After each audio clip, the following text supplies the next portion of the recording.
प्रश्न संख्या 4 दिया गया है। निम्नलिखित में से कौन सा पक्ष शारीरिक विकास से संबंधित नहीं? यह जो है प्रश्न यूके टीईटी दिसंबर 2021 में पूछा गया प्रश्न है। तो आइए विकल्प देखते हैं। 1 नंबर है नाड़ी तंत्र, 2 है अंतःस्रावी ग्रंथियाँ, 3 है शरीर का ढांचा, 4 है प्रत्यक्षीकरण। तो प्रश्न संख्या 4 में कहता है शारीरिक विकास से जुड़ा हुआ कौन सा पक्ष नहीं है।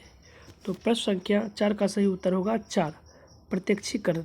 क्योंकि शरीर का ढांचा तो शरीर से जुड़ा हुआ है, अंतःस्रावी ग्रंथियाँ जो हमारे शरीर के अंदर है, और नाड़ी तंत्र भी जो है वह शरीर से जुड़ा हुआ शब्द है। तो इसलिए प्रत्यक्षीकरण जो है इसका सही उत्तर होगा। प्रश्न संख्या 5 देखते हैं, जो सीटेट जनवरी 2022 में पूछा गया प्रश्न है। दिया गया है सामाजिक आर्थिक रूप से वंचित समूहों के छात्रों की अवधि सुनिश्चित करने के लिए शिक्षकों को सुनिश्चित करना चाहिए।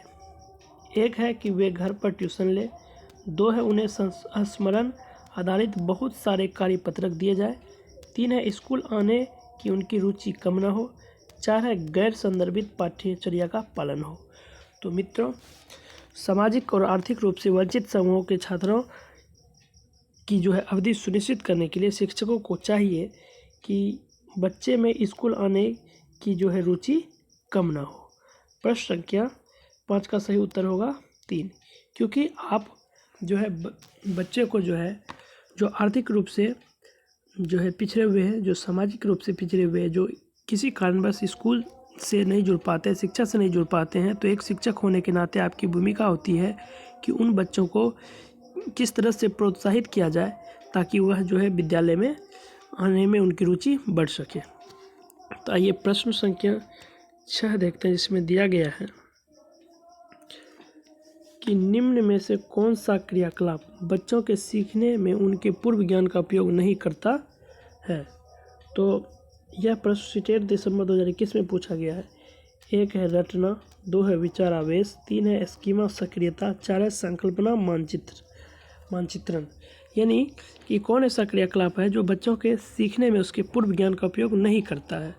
तो रटना जो है इसका सही जवाब होगा, क्योंकि रटने में बच्चे पूर्व ज्ञान को सम्मिलित नहीं करता है, बल्कि वह सिर्फ रटना शुरू कर देता है किसी चीज़ को। इसलिए प्रश्न संख्या 6 का सही उत्तर होगा 1।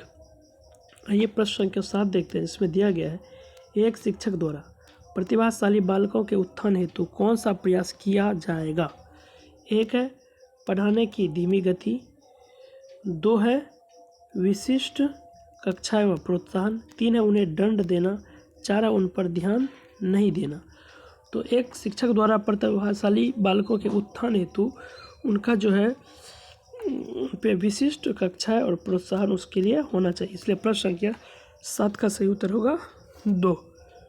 आइए प्रश्न संख्या 8 देखते हैं, जिसमें दिया गया है कि यदि पाठ्य सामग्री अथवा सिखाए जाने वाली क्रिया व बच्चों के जीवन से कोई संबंध नहीं होता, तो यानी यह प्रश्न कह रहा है कि वह ऐसा क्या है जिसमें बच्चे से जुड़ने वाली पाठ्य सामग्री और उससे जीवन से संबंध नहीं होता, तो बच्चे क्या करते। 1 है बच्चे सीखने में रुचि नहीं लेते, 2 है उन्हें सीखने में कठिनाई होती, 3 है 1 और 2 दोनों होगा, 4 उपरोक्त में से कोई नहीं। तो प्रश्न संख्या 8 का सही उत्तर होगा 3, 1 और 2। यानी बच्चों से जुड़ी हुई चीज़ें अगर नहीं होती सीखने वाली, तो वह जो है बच्चे इसमें रुचि नहीं लेते और उसको सीखने में कठिनाई भी होती। तो प्रश्न संख्या 9 देखते हैं, जिसमें दिया गया है सृजनवादी दृष्टिकोण से सीखना क्या है। यानी सृजनवादी दृष्टिकोण से सीखना, किसी चीज़ को सीखना क्या कहलाता है। 1 है सीखना एक सक्रिय ग्रहणशील प्रक्रिया नहीं है, 2 है विद्यार्थियों को हमेशा पाठ्यपुस्तक से सीखने के लिए मार्गदर्शन एवं सहायता की आवश्यकता होती है, 3 है सीखना एक सक्रिय एवं अर्थपूर्ण प्रक्रिया है, 4 है सीखना आत्मकेंद्रित प्रक्रिया है। तो प्रश्न संख्या 9 का सही उत्तर होगा 3, सीखना एक सक्रिय और अर्थपूर्ण प्रक्रिया है, तभी वह सृजनवादी जो है अधिगम कहलाएगा। आइए प्रश्न संख्या 10 देखते हैं, जिसमें दिया गया है पाठ्य सहगामी क्रियाएं मुख्यतः संबंधित है। 1 है छात्रों के सर्वांगीण विकास से, 2 है शैक्षिक संस्थानों के विकास से, 3 है छात्रों के मानसिक विकास से, 4 है छात्रों के वृत्तिक विकास से। तो प्रश्न संख्या 10 का सही उत्तर होगा 1, छात्रों के सर्वांगीण विकास से। यानी पाठ्य सहगामी क्रियाएं हमेशा छात्रों के सर्वांगीण यानी समुचित उनके विकास से जुड़ा हुआ होता है, चाहे वह आर्थिक हो, सामाजिक हो, राजनीतिक हो या परिवेशिक हो। तो आइए प्रश्न संख्या 11 देखते हैं, जिसमें दिया गया है। यह प्रश्न सीटेट जो है दिसंबर 2019 में पूछा गया प्रश्न है। ये सारे PYQs जो है NCF 2005 के आने वाले एग्ज़ाम में अति महत्वपूर्ण भूमिका निभा सकती है। इसलिए आपसे अनुरोध है कि आप ज़्यादा से ज़्यादा इसे देखें और इसे समझने का प्रयास करें। आइए प्रश्न संख्या 11 देखते हैं, जिसमें दिया गया, एक शिक्षिका अपनी कक्षा में सृजनात्मक विद्यार्थियों को किस प्रकार से प्रोत्साहित कर सकती है।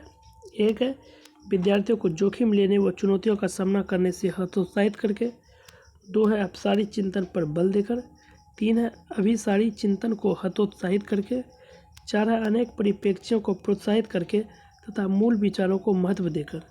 तो प्रश्न संख्या 11 में कहता है कि एक शिक्षिका सृजनात्मक कक्षा में जो है विद्यार्थियों को किस प्रकार से प्रोत्साहित कर सकती है, उसको उत्साहित करती है, उसकी अभिप्रेरणा को जगा सकती है।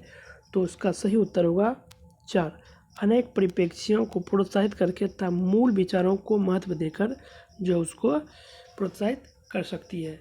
यह अनेक परिप्रेक्ष्यों से मतलब है कि गैर और जो है गैर उदाहरण और उदाहरण के तौर पर उसे विभिन्न तरीक़ों से समझाने से।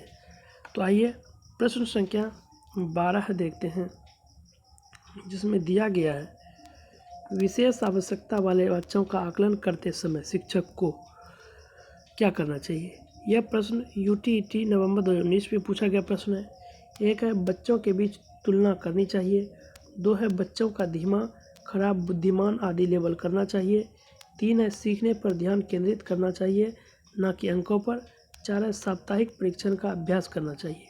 तो मित्रों, विशेष आवश्यकता वाले बच्चों का आकलन करते समय एक शिक्षक को चाहिए कि वह जो है सीखने पर ध्यान केंद्रित करे और वह न कि अंकों पर ध्यान केंद्रित करे। इसलिए प्रश्न संख्या 12 का सही उत्तर होगा 3। आइए प्रश्न संख्या जो है 13 देखते हैं, जिसमें दिया गया है, निम्नलिखित में कौन से गतिविधि क्षेत्र को विद्यार्थी के सह विद्यालय सह शैक्षिक पक्ष के अंतर्गत नहीं गिना जा सकता। एक है सामाजिक कौशल, 2 है अभिवृत्ति एवं मूल्य, 3 है सृजनात्मक कौशल, 4 है पाठचर्या विषय। तो प्रश्न संख्या 13 का सही उत्तर होगा 4, पाठचर्या विषय। आइए प्रश्न संख्या 14 देखते हैं, जो सीटेट जुलाई 2019 में पूछा गया प्रश्न है, जिसमें दिया गया है कि बच्चे प्रभावी रूप से सीखते हैं जब, यानी बच्चे किस समय प्रभावी रूप से सीखते हैं। एक है ये विभिन्न गतिविधियों एवं कार्यों में सक्रिय रूप से भाग लेते हैं तब, 2 है शिक्षक कक्षा में होने वाली सभी घटनाओं व बच्चों को पूर्ण रूप से नियंत्रित करता है, 3 है वे पाठ्य पुस्तक में दिए गए तथ्यों को याद करते हैं, 4 है वे श्यामपट्ट पर अध्यापक के द्वारा लिखे गए उत्तरों को पढ़ते हैं। तो प्रश्न संख्या 14 का सही उत्तर होगा जो है 1, ये विभिन्न गतिविधियों एवं कार्यों में सक्रिय रूप से भाग लेते हैं। प्रश्न संख्या 14 का सही उत्तर है 1।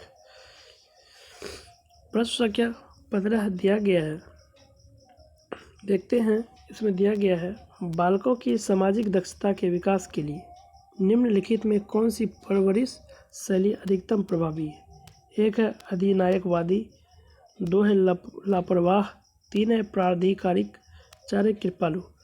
तो प्रश्न संख्या 15 का सही उत्तर होगा 3, प्राधिकारिक। प्रश्न संख्या 16 देखते हैं, जिसमें दिया गया है कि राष्ट्रीय पाठचर्या फ्रेमवर्क 2005 ने अपनी समझ से प्राप्ति की है। एक है संज्ञानात्मक सिद्धांत, 2 है मानवतावाद, 3 है व्यवहारवाद, 4 है रचनावाद। तो राष्ट्रीय पाठचर्या जो फ्रेमवर्क है, यह जो है अपनी समझ से जो है रचनावाद को प्राप्ति की है। मित्रों, रचनावाद के अनुसार जो है बच्चे जो है अपने अनुभव और सवालों और गतिविधियों तथा सामाजिक बातचीत से स्वयं सीखते हैं। यानी बच्चा एक क्रियाशील होता है, उसे दूसरे पर निर्भर नहीं होना होता, वह स्वयं अपने ज्ञान का एक निर्माता होता है। यानी ज्ञान निर्माता खुद होता है। रचनावाद के अनुसार हर बच्चा अपने घर से, समाज से, भाषा से और संस्कृति से कुछ ना कुछ सीखकर स्कूल आता है।